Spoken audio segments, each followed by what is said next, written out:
Our topic is on autism and social situations. In this video, we hope to educate parents of children with and without autism.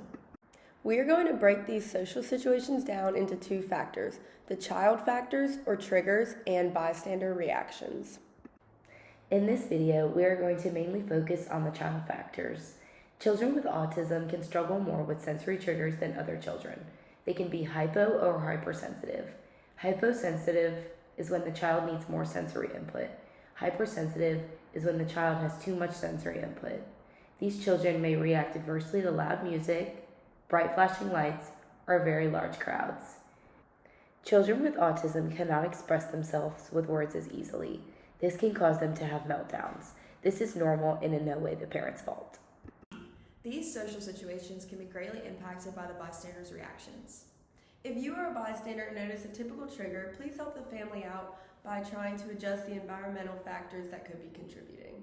We know that as a parent, you're trying to get your child acclimated to different environments. We are hoping to educate others and encourage them to help. There are many intervention techniques to use for these social situations. For example, you could use parent-mediated training, ABA training, scripts, and social stories. For this video, we will focus on the use of social stories as an intervention technique for autism and social situations. A social story is a portrayal of certain situations and how these situations can be dealt with. Social stories are able to help children with autism have a better understanding of social norms and how to act appropriately when communicating with others.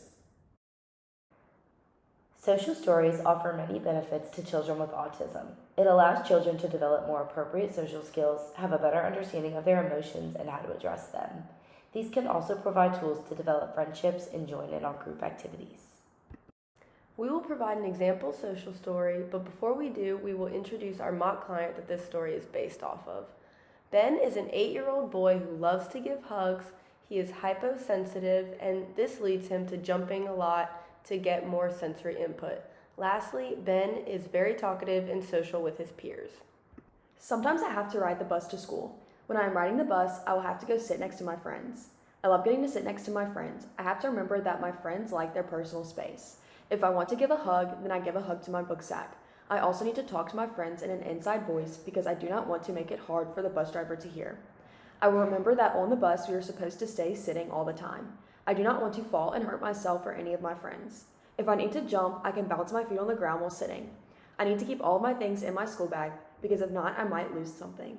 When I get off the school bus, I have to walk slow down the stairs so I do not fall. I need to make sure that I am holding my book sack when I leave. I love riding the bus with my friends. It is so much fun. Now we will hear from a mother, Jenny Dugas, as she explains her experiences in preparing her son for these social situations. Hi, my name is Jenny Dugas, and I have a little boy. His name is Landry, and he was diagnosed with autism at the age of 3. And I wanted to talk a little bit today about how he does in certain social situations.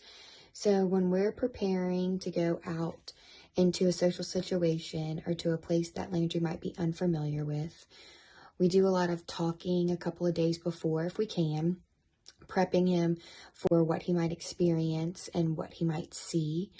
If we have ample time, sometimes we're able to make a book or a story or show some kind of pictures to him to help to prepare him for what he might see in the social situation or things that he might be able to expect.